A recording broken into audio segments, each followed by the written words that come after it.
Dawa'atu insyaallah ta'ala minal amin. Alhamdulillahi rabbil alamin wa bihi nasta'inu ala umuri dunya waddin wassalatu wassalamu ala asyrafil anbiya'i wal mursalin habibi rabbil alamin qaidil ghurril muhajjalin imamil awwalin wal akhirin sayyidis sabiqin wal lahiqin habibina wa syafi'ina وقرة أعيننا وطبيب قلوبنا محمد وعلى آله وأصحابه والتابعين وتابع التابعين ومن تبعهم بإحسان إلى يوم الدين. أشهد أن لا إله إلا الله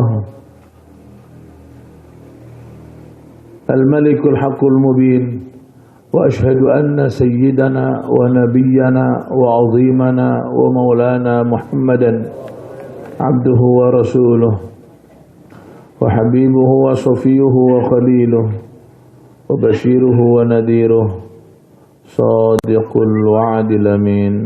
أما بعد،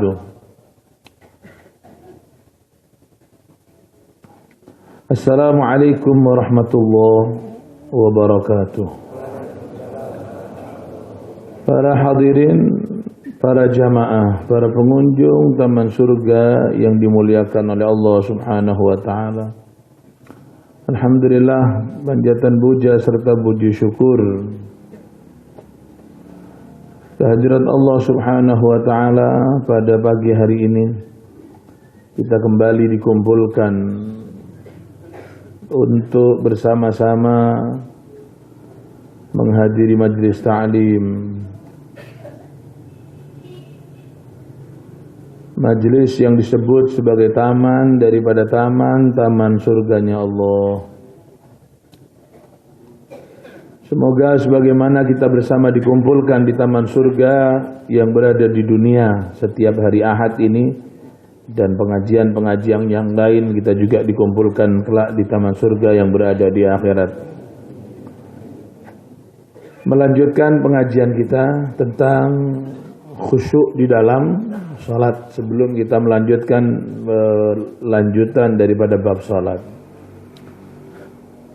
Sudah kita bahas beberapa keterangan ulama yang menyebut bagaimana pentingnya khusyuk di dalam salat, atau bagaimana pentingnya meningkatkan kualitas salat kita. Di antaranya kita dibahas kemarin bahwa syaitan tidak akan membiarkan kita untuk sholat. Apabila kita sholat, syaitan tidak akan membiarkan kita untuk khusyuk di dalam sholat.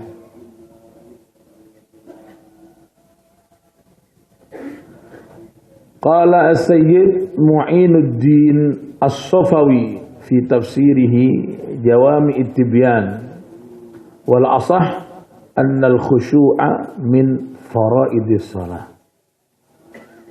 Berkomentar As-Sayyid Mu'inuddin As-Safawi, seorang ulama ahli tafsir. Beliau dalam kitabnya Jawami'ut Tibyan, tafsir, namanya kitab tafsir Jawami'ut Tibyan.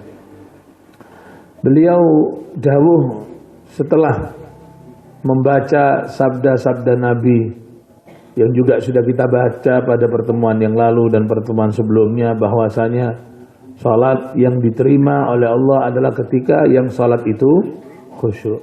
Seberapa persen dia khusyuknya, ya segitu pula diterima salatnya. Apabila seluruh salatnya khusyuk, maka diterima semuanya. Apabila separuh yang khusyuk, ya separuh diterima, separuhnya tidak diterima. Kalau hanya seperempat, ya seperempat. Kalau hanya 10%, ya 10%. Kalau khusyuknya hanya 1%, ya 1%. Kalau tidak khusyuk bagaimana? Ya tidak diterima salatnya. Sehingga Al-Imam Al-Ghazali menekankan minimal 3 ketika ini, wajah tu ketika iyyaka na'budu, ketika assalamu alaika ayuhan nabi. Setelah mempelajari hadis-hadis tersebut, Syekh Mu'inuddin As-Safawi dalam tafsirnya beliau mengatakan, ya kalau begitu diterimanya sholat karena khusyuk. Maka beliau mengatakan wal asah, menurut pendapat yang paling benar kayaknya annal khusyu'a min faraidis shalah. Khusyuk itu tidak berlebihan apabila dimasukkan di dalam fardunya salat, rukun-rukunnya salat. Dia mengatakan kalau Nabi begitu kuat penekanannya tentang khusyuk, kayaknya tidak salah kalau khusyuk dimasukkan ke dalam rukun salat, ke dalam fardu salat, ini yang perlu dihadirkan di dalam salat.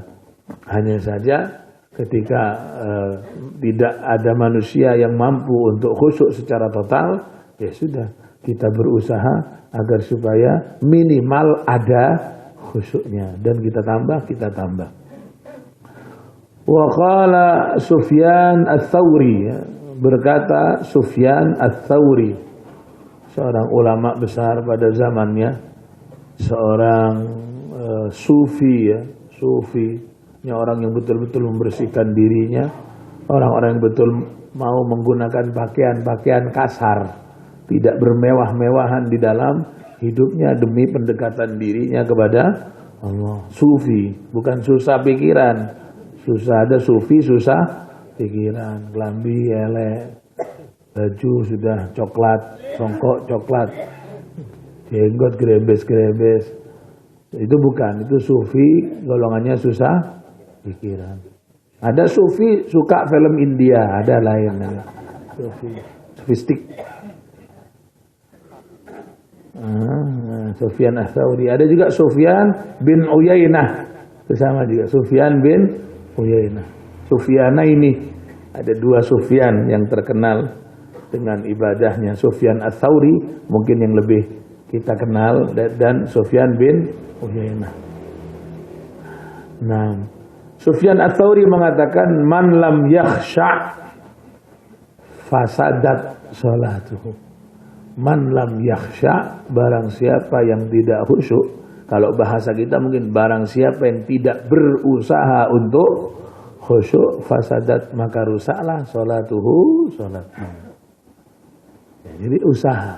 Ada orang kan tidak usaha, aco tak aco. Allahu Akbar. Malah terkesan dia tidak ada usaha untuk khusyuk. Fasadat, maka akan rusak salatuhu, salatnya. Wa qala sayyidi al-kutub al-arif billah Muhammad al-Bakri radhiyallahu anhu wa nafa'ana bih, wa inna ma yurithu dalika italatur ruku'i was sujud. Sampai-sampai beliau mengatakan, al-Imam al-Kutub, seorang wali al-arif billah Muhammad al-Bakri, beliau mengatakan andai kata yang bisa menyebabkan ketidakkhusyuan di dalam salat adalah panjangnya ruku' dan panjangnya sujud, maka jangan panjang-panjang ruku' dan sujudnya, yang penting khusyuk. Ketika sujudnya panjang, rukuknya panjang, pikiran gelamjar kemana-mana, kelas, jangan panjang-panjang, sudah standar lah. Subhana rabbiyal a'la wa bihamdi 3 kali, subhana rabbiyal azimi wa bihamdi 3 kali, cukup standar. Yang penting lebih dekat kepada kekhusyuan daripada subhana rabbiyal a'la, subhana rabbiyal a'la, subhana, sampai pengen selekor, pikirannya kemana-mana. Kadang-kadang orang sampai lupa gitu. Kenapa? Karena terbawa subhana rabbiyal a'la, pikirannya kemana-mana. Lama-lama wis ping piro iki, Allahumma. Nah, itu beliau maksudnya seperti itu. Tapi ketika ditambahi bacaan dalam rangka untuk maksa khusyuk, subhana rabbiyal a'la wa bihamdihi, dia merasa kurang, subhana rabbiyal a'la wa bihamdihi, merasa masih kurang khusyuk, sampai mau turun khusyuk, saya tidak mau bangun, tidak masalah. Ini maksudnya menambah hitungan, akhirnya menambah hitungan yang menyebabkan ketidakkhusyuan, atau bahkan dia tidak tahu hitungannya sampai berapa, kebabas karepe dhewe kan. Upset sudah, ini terang naik mau sepeda itu mikirannya kemana-mana, mau ke Cungking, kebabas ke Sesak Perot. Sampai Sesak Perot baru sadar, kebabas, terbalik ke sini. Nah, itu tambah panjang tapi tidak baik. Sehingga dikatakan wa innama yurisu dzalik italatul ruku' was sujud. Mungkin saja yang menyebabkan ketidakkhusyuan itu apa? Memanjang-manjangkan ruku' dan sujud, yang menjadi sebab ketidakkhusyuannya dia. Wa qala Syekhuna Zakaria Al-Ansari, Syekh Zakaria Al-Ansari, Syekhul Islam, ulama besar, ahli fikih yang pendapatnya dipertimbangkan ya, di kalangan para ulama ahli fikih. Imam Zakaria Al-Ansari mengatakan, inna nadhra maudhi'is sujudi aqrabu ilal khusyuk. Beliau mengatakan di antara salah satu cara untuk khusyuk adalah memandang tempat sujud, menyatukan pandangan ke tempat sujud, itu fokus ke tempat sujud itu lebih dekat kepada khusyuk. Karena di antara penyebab ketidakkhusyuan ini adalah pandangan mata. Kan gitu. Selain menghati yang berkecamuk, pandangan mata. Ketika satu yang dilihat, dia pikirannya kan tidak mungkin jauh-jauh. Kalau yang dilihat warna-warni, sehingga pakaian dalam sholat ya tidak sama dengan pakaian di luar sholat. Pakaian di dalam sholat itu untuk pribadi kita berpakaian dengan sempurna dan sekiranya tidak mengganggu orang yang di sekitarnya. Sejadah begitu pula. Yang bagus sejadah itu gambar apa? Apa gambar Ka'bah atau gambar apa? Terserah yang mana yang lebih dekat kepada kekhusyuan. Yang lebih dekat kepada kekhusyuan. Makanya, lah sekarang repot kan Ustaz. Ya makanya karena sekarang repot, jangan jogo orang, jaga diri sendiri. Kalau sampean mau jadi satpam di pintunya masjid kan repot. Wah, kelambinya tidak cocok, galin. Bisa apa mau, Pak? Kan repot ya. Ini kelambinya, wah ini bahaya ini. Ini bahaya, di belakangnya gambar mie. Umpama nanti orang bisa lom guys, udah. Mie sama ayamnya, Indomie seleraku. Kan akhirnya Allahu Akbar, cocok begini. Hah?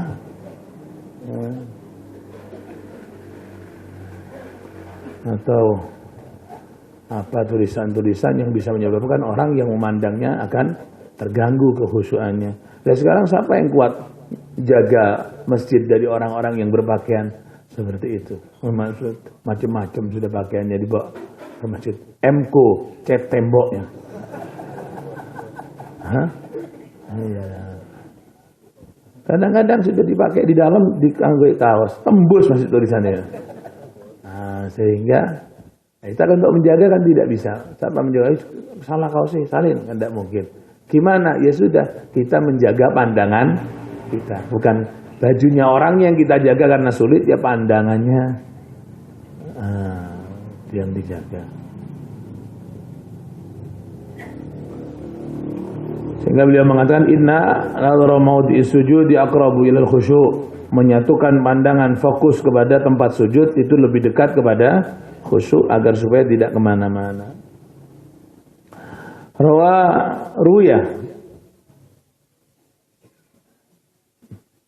Ruya an Ali bin Abi Talib radhiyallahu taala anhu fi ba'd al-hurub al-jihadiyah usiba bisahmin thumma judhiba as-sahmu min 'udwihi asy-syarif wa baqiya an-nasl fihi faqalu idza lam yujrahil adu la yumkinu istikhrajun nasl minhu wa nakhafu min idza'i amiril mu'minin wa qad'i adwi wa qala radhiyallahu anhu idza ishtagalta bis salah fastakhrijuhu faftataha as-salata wa hum qata'u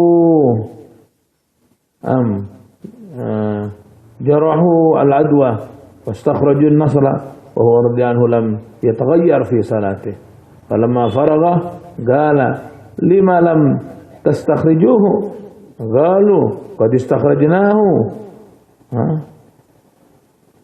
فانظر إلى إقباله على ربه حتى لم يحس بجرح العدو واستخراج النصر من الجوف الحمد ونحن إذا عضنا جملة أو برغوث بل إذا وقع علينا دباب نتشوش ولا يبقى لنا حضور فإننا من تلك الحال والمقامات. Dikatakan bahwa Sayyidina Ali bin Abi Thalib pada suatu peperangan Wa fi ba'dil huruf al-jihadiyah, perang berjuang jihad, usiba bisahmin, beliau tertusuk saham anak panah, menancap anak panah ke tubuh beliau, ke tangan beliau.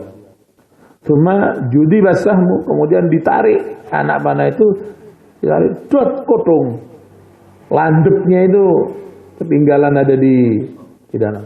Sayyidina Ali bin Abi Thalib ketika ditarik, touch itu patah, yang tajam itu masih nyangkut di dalam. Faqalu, orang-orang ngomong, idza lam yujrah al-adu, apabila tidak dilukai anggota tubuhnya, la yumkinu istikhrajun naslin, tidak mungkin bisa mengambil sisanya anak panah yang landep yang di dalam itu, harus disuwek dan dioperasi lah gitu. Dibedah. Wa nakhafu min idza yamilu minin, dan kita takut kalau ditarik terpaksa nanti akan menyakitkan kepada Amirul Mukminin Sayyidina Ali bin Abi Thalib. Nanti bahaya, bisa diamputasi gitu. Sayyidina Ali mengatakan gini saja, idza ishtaghaltu bis shalah astaghfiruhu. Nanti kalau sudah saya sholat, tariin. Kalau saya sholat, tariin. Akhirnya faftataha shalah, langsung Sayyidina Ali memulai untuk sholat agar supaya operasi berjalan lancar.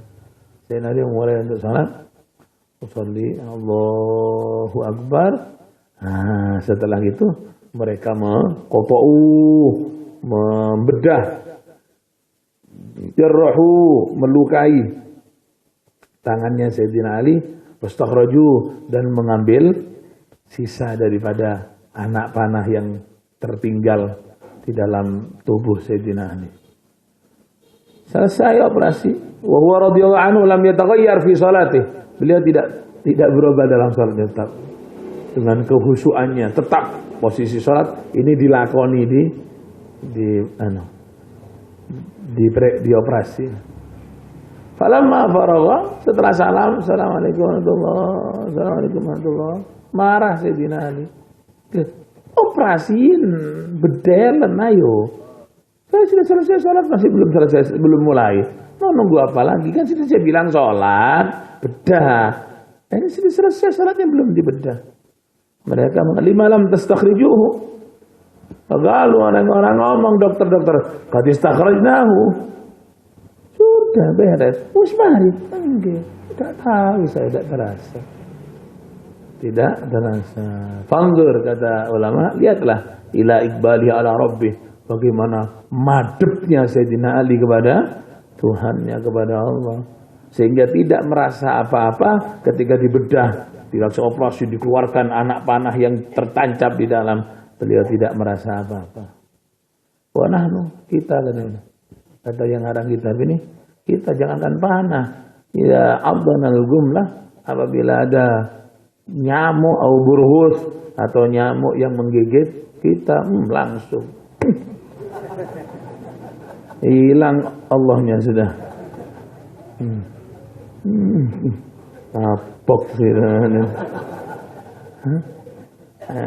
Bal idza waqa'a lana dzubab, jangankan mau nyamuk, lalat saja yang tidak menggigit, apabila mencelok ke salah satu tubuh kita, natasawwas, kita sudah bingung sholat. Walayab qalana hudur, hilang sudah kehusuan kita. Fa'ina nahnu min tilkal halat, mana terus gimana kita?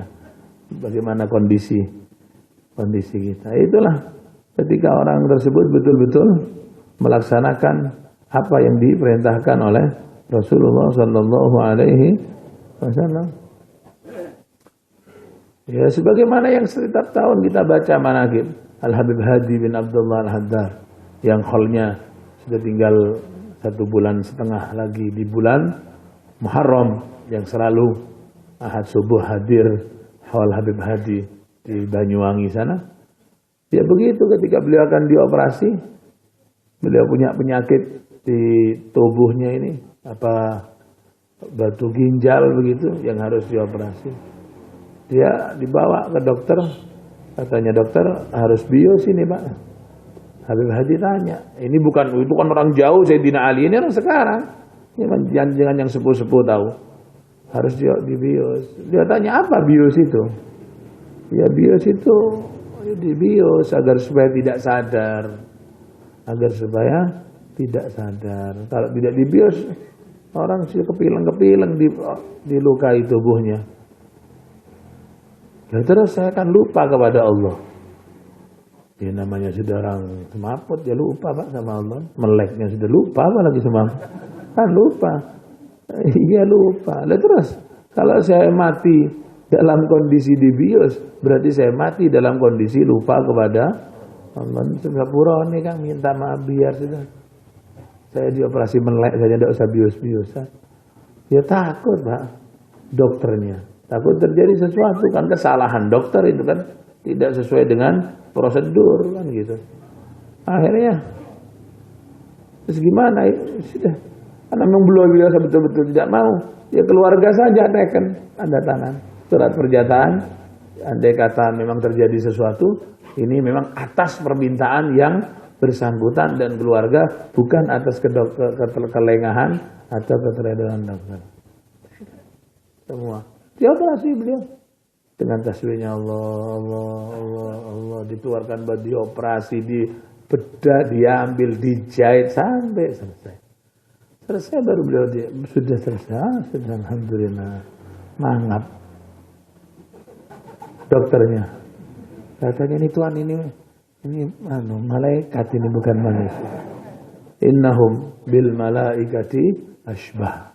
Innahum bil malaikati asbah. Mereka ini adalah orang-orang yang lebih mirip malaikat daripada manusia.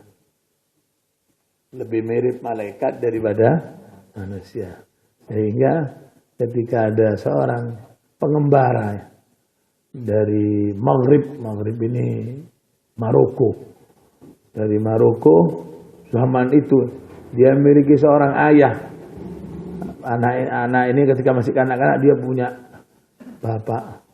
Bapaknya itu sering cerita Hadramaut. Sering cerita Hadramaut. Kan Hadramaut begini diceritakan. Nah, yang penting kan orang tua ini menceritakan apa-apa yang sekiranya menjadi pendidikan bagi anak.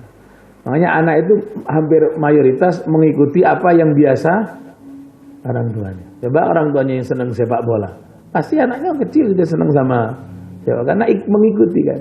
Karena bapak secara tidak sengaja memperkenalkan sepak bola kepada anak bawanya, lihat anaknya ikut, mungkin hanya iseng-iseng pertama, lama-lama wah Ronaldo itu Pak, anak itu masuk Ronaldo, akhirnya kekaguman hatinya akan terpaut kepada pemain. Dan ketika sudah terpaut kecintaannya kepada pemain, dia akan berusaha semaksimal mungkin menjadi pemain. Nanti minta sepatu sepak bola, minta ini seterusnya. Tidak masalah, andai kata tidak sampai melalaikan tugas-tugas yang lain yang lebih penting daripada hanya sekedar main. Ya Allah. Tapi kan ternyatanya tidak. Walau urusan sepak bola dia akan mati-matian. Akan lari, akan jatuh lagi. Tapi kalau untuk urusan-urusan yang lain, sholat mau jatuh, mau bangun, mau jatuh. Tidak jatuh, tidak sembahyang Pak. Nah itu. Sehingga orang tua ini cerita Hadramaut begini, ulama ada aulia begini. Sehingga anak ini terus akhirnya kagum. Dia bercita-cita kapan saya akan sampai ke Hadramaut. Kapan saya akan sampai ke Hadramaut. Akhirnya sampai dewasa menjadi angan-angan, obsesi. Saya harus sampai ke Hadramaut. Ngelengi sampai pada saatnya berangkat anak ini ke Hadramaut. Orang ini sudah dewasa, bapaknya sudah mati. Dia berangkat ke Hadramaut. Dan dia membuat catatan perjalanannya dia ke Hadramaut dan dikitabkan dia di sebuah kitab dan dijual terjemahannya dalam bahasa Indonesia. Catatan perjalanan orang Maroko ini. Intinya ketika sampai di Hadramaut dia ini yang diceritakan bapak saya. Ya ini kota kecil kering, bukan rame sepi. Kemudian dia masuk ke salah satu masjid, Masjidul Qaum, Masjid Bani Alawi, Masjid Ba'alawi, masjid sentral di sana, masjid kecil itu karena masyarakat memang tidak banyak. Satu orang duduk ulama sana, jamaah lah kalau bahasa kita, jamaah masjid. Orang ini duduk di belakang sampai sholat maghrib selesai, sampai isya selesai. Terus orang ini duduk sampai jam 9. Ada beberapa orang tanya, sampean nunggu siapa? Sampean nunggu siapa? Dan koyoke kak orang anyar di sini, sampean nunggu siapa? Ya saya mau sowan ke Habib Fulan. Saya mau sowan ke Habib Fulan, ke Habib itu. Dia ngomong sampean pulang saja. Sampean nginep di rumahnya siapa sekarang? Rumahnya Fulan. Nginep pulang enggak ada. Pulang besok sampean balik ke sini lagi, ke masjid lagi. Loh, saya kepingin ketemu sama Habib ini, ulama ini. Iya, dia tidak akan beranjak dari duduknya kecuali setelah terbitnya matahari. Itu isya lah. Itu bukan subuh lah, isya. Jangan ditunggu nih orang ini. Sampai ditunggu ini tidak kira bangun-bangun. Dia tetap dengan ketenggelamannya, tenggelam dalam kecintaannya kepada Allah. Dia akan bangkit ketika besok sudah matahari terbit setelah sholat duha. Baru dia akan pulang ke rumahnya untuk sekedar bertemu dengan keluarga atau makan atau apa. Nah, sehingga setelah selesai berkunjung sekian lama dia mengaji tentang ilmu ataupun mengaji tentang haliyah tingkah laku masyarakat yang diceritakan oleh bapaknya ketika dia masih kecil. Setelah itu intinya ketika ditanya, bagaimana kau temui masyarakat Tarim khususnya yang sudah obsesi kepingin, kan sudah sampai sana, gimana komentar Anda tentang masyarakat? Orangnya hanya berkomentar singkat, innahum bil malaikati asbah. Innahum bil malaikati asbah. Mereka lebih mirip dengan malaikat daripada dengan manusia. Lebih mirip malaikat daripada manusia. Ibadah. Ketika ada karu-karuan hidupnya, mereka lebih mirip binatang daripada manusia. Kan Allah yang berkata seperti itu. Ulaika kalana, lebih mirip manusia tapi mirip binatang karena kebobrokannya. Tapi orang Maroko ini ketika ditanya bagaimana Tarim dan penduduknya, dia mengatakan mereka lebih mirip malaikat daripada manusia. Memang posisi manusia ini kan di tengah-tengah. Posisi manusia ini di tengah-tengah. Allah menciptakan makhluk ini, ada yang diciptakan dengan akal tanpa hawa nafsu seperti malaikat. Ada yang diciptakan dengan hawa nafsu saja tanpa akal seperti hewan. Lah manusia di tengah, diciptakan dengan akal dan diciptakan pula dengan hawa nafsu. Kenapa kok harus dua? Ya karena liyabluwakum ayyukum, karena ada proses ujian sehingga dikasih pilihan. Barang siapa yang lebih dominan akalnya daripada hawa nafsunya, maka dia akan menyamai pangkatnya malaikat. Semua pikir, dia pakai akal hati nurani digunakan, akal pikiran yang diberikan Allah digunakan, bukan hanya diperbudak oleh hawa nafsunya, maka dia akan lebih mirip kepada malaikat. Tapi sebaliknya ketika akal tidak dipakai, Hindu akal, katanya orang ya, kari Hindu utek lah itu. Atau kalau sudah kari Hindu hati, masa tonggo nih ketiku digeningan kari dan seterusnya. Akhirnya ketika orang seperti itu, maka mereka akan lebih dekat dengan binatang daripada dengan manusia.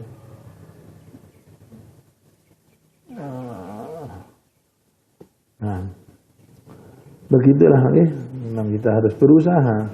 Ya repot. Usaha sampai mana batas kemampuan kita berusaha.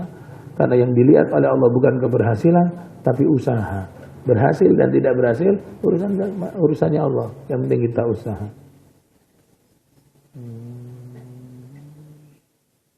Jadi satu salah itu sudah menjadi pikiran yang beban yang berat. Kesalahan sedikit sudah menjadi beban yang berat. Kalau kita kesalahan banyak tidak menjadi beban sama sekali. Yang kita khawatirkan kan takut yang disabdakan oleh Nabi, disabdakan oleh Nabi bahwa termasuk tanda-tandanya orang yang munafik. Apa tanda-tandanya orang mukmin? Sering disampaikan dalam khutbah Jumat, dalam pengajian. Tanda-tandanya orang mukmin itu adalah melihat dosanya bagaikan gunung yang akan runtuh. Kan Melayu, Pak. Sampai hidup rumah terus sebelahnya ada gunung. Kok tahu-tahu dengar gunungnya itu akan longsor. Ya mesti Melayu menjauh agar tidak tertindih oleh longsoran. Lah begitulah orang mukmin kata Nabi, melihat dosanya itu bagaikan gunung yang akan runtuh menindih. Jadi dia lari sekencang-kencangnya menjauh daripada gunung agar supaya tidak tertindih. Begitulah orang mukmin akan lari menjauh daripada dosa agar supaya dia tidak tertindih oleh tumpukan-tumpukan dosa. Jadi salah sedikit sudah wis kepikiran getun gitu. Tapi kalau orang munafik melihat dosanya seperti Dzubabin marra ala anfih, seperti lalat yang mencelok ke itu. Ya orang kan sampean duduk gini teman-teman, laler ke sini. Paling gini saja, masa laler dan tidak mungkin. Hanya dihalau begitu saja. Dihalau. Nah itu tanda-tanda orang munafik. Nah kita ini yang kita khawatirkan dan takut masuk dalam tanda-tanda orang munafik. Tidak menghiraukan dosa. Dikatakan bahwa Hukiyah Asy-Syaikh Mu'inuddin Hasan As-Sidsi. Syekh Mu'inuddin berteman dengan Syekh Ajal. Namanya Syekh Ajal. Kemudian suatu waktu masuk waktu sholat, Syekh Ajal ini wudu. Padahal dia tidak batal. Berarti apa? Tajdidul wudu, nganyari wudu. Dia nganyari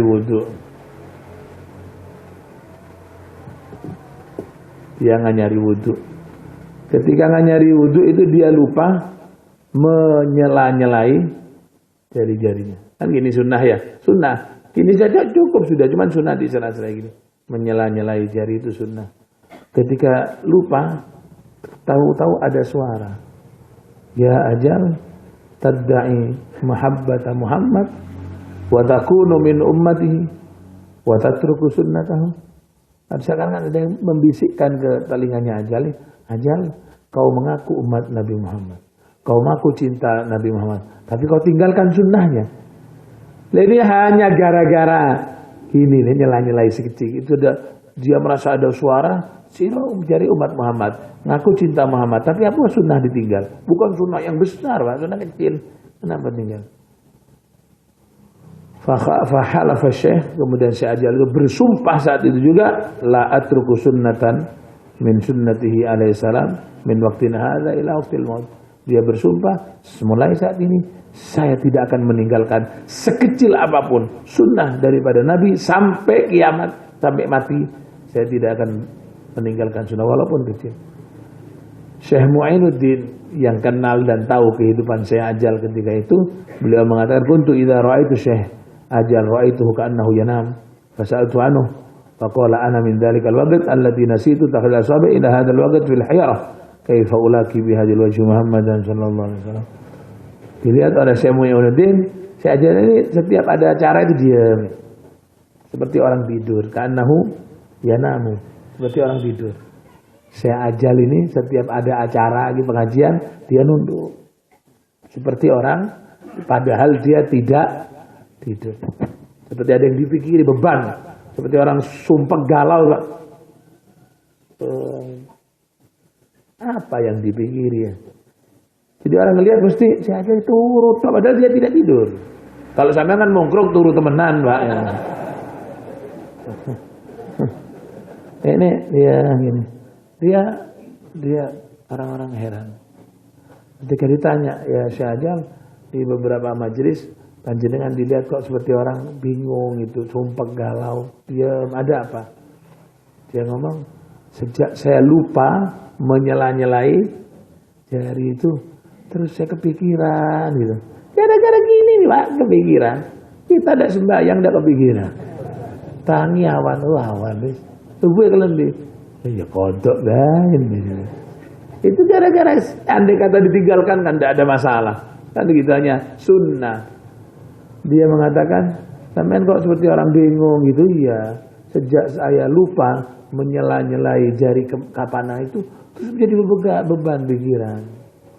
Ditanya sama orang-orang, kok sumpah apa yang saya pikirin? Gimana malunya saya nanti, ntar gimana muka saya kalau saya ketemu Nabi Muhammad. Seperti itu ya. Dia ngomong, dia bertanya, di sini senang Kanjeng Nabi, kalau ketemu Kanjeng Nabi Ustakon, untuk yang sedikit. Lah, kalau kita tanya, masa Ustaz gara-gara gitu sudah? Maka Nabi kan tidak mungkin marah. Masa gara-gara gitu kan lebay lah, lebay ya. Masa kalau gitu tok sampai sumpah? Iya, kita berani ngomong begitu karena kita tidak dekat dengan Nabi. Kalau orang dekat ini kan ada sesuatu kecil aja dia tak ada enak gitu. Sampean sudah, ya merasa dekat dengan saya.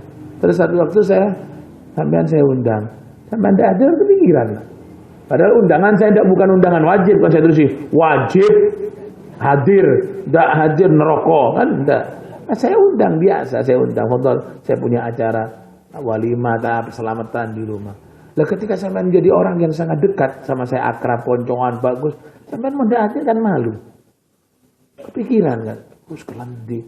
Walaupun ada sibuk gimana sampai, ya Allah kalau bicara nih gelisah. Lah orang yang tidak kenal atau tidak pati kenal ngomong, alah hari dipikir bisa aja teko. Iya. Kan gitu, orang yang tidak memiliki kedekatan kepada saya seperti dekatnya sampean kepada saya, mesti ngomong. Sampean ngomong kelantik ya, Halimah isun ngomong, repot iki mertua, anu. Lah orang yang tidak dekat sama saya seperti kedekatan sampean, mesti dia ngomong, alah, kali repot sih, ya sudah kok yang bisa kalau gimana? Kan paham Habib wadung yang bisa. Ya sampean nanti ngomong, oh paham wong berarti. Sampean yang akan ngomong artinya berarti tidak paham kan ya? Ya kadung wong liya ya sing kadek mikir sun tinggal tapi kan enak gini. Kenapa kok merasa beban? Karena merasa sangat dekat. Orang yang tidak dekat akan acuh aja. Nah, ya. Jadi hasilnya seperti itu. Bagaimana logikanya seperti itu? Bagaimana ketika orang itu makin dekat kepada Nabi, ya dia makin kepikiran apabila ada yang ditinggalkan gitu. Ya enak. Tapi makin jauh sama Nabi makin apa-apa. Nabi kan tahu itu orang ngomong mulut begitu itu berarti mulutnya orang yang tidak memiliki kedekatan. Nah, iya. Berusaha kan itu. Saya diundang sampean sudah tiap hari sama saya koncan. Waduh biasa. Saya ada luar kota ini ya tapi pengajian. Ya itu. Sampai kadang-kadang belan-belani datang terlebih dahulu. Purwani Maji saya besok ada luar kota. Saya datang duluan ke sini ya minta maaf ya. Dan bagi orang yang tidak dekat sama sampean, yang bisa yang teko. Besok ditegur sampean tidak datang. Iya luar kota saya Haji, beres itu. Kan gitu. Nah, itulah makin dekat, jelas orang makin kepikiran. Dan sekarang kita tinggal kita ini kalau meninggalkan sunnah kepikiran apa tidak? Tidak, berarti belum dekat. Harus ditangisi Pak. Harus ditangisi. Jadi yang jawab saya, yang jawab ya saya sendiri. Sampean yang jawab sampean sendiri. Kalau sampean berpikir iya ya, tapi saya nggak enteng-enteng jadi saya Muinuddin itu gara-gara saya ajal gara-gara lali begini tok sudah pusing berhari-hari sampai dia seperti orang mumet itu dia ditanya lalu saya ketemu Nabi saya mau ngomong apa nanti ya ngomong kalau kita mikir ya ngomong kan sunnah Nabi sekali-sekali lali masuk baran-baran cuman kan lain tanggungan bebannya itu ya. Ya Allah, ya gitu, ya di alon-alon ya, pelan-pelan, tak koreksi muhasabah. Ya ilaha illallah. Para hadirin para jam 6 Pak, kita lanjutkan pada pertemuan yang akan datang juga hikayat cerita tentang pengalaman-pengalaman orang yang soleh di dalam kehusuannya. Dia dalam beribadah, perhatian dia dalam beliau dalam sunnah dan seterusnya. Kita baca insyaallah pada pertemuan yang akan datang. Amin. Panjang umur, sehat wal afiat, fi taatillah wa taati rasulih. dan kita doakan jamaah haji insyaallah tinggal beberapa hari lagi sudah akan melaksanakan inti pelaksanaan haji, yaitu wukuf di Arafah dan seterusnya.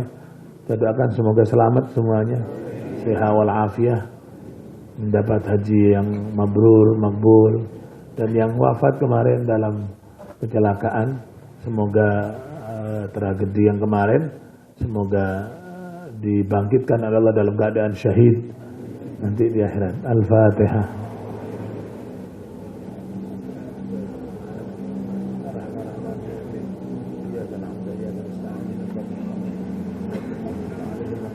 Amin. Nanti malam pengajian Riyadhus Shalihin sebagaimana biasa. Ya Arhamar Rahimin. Ya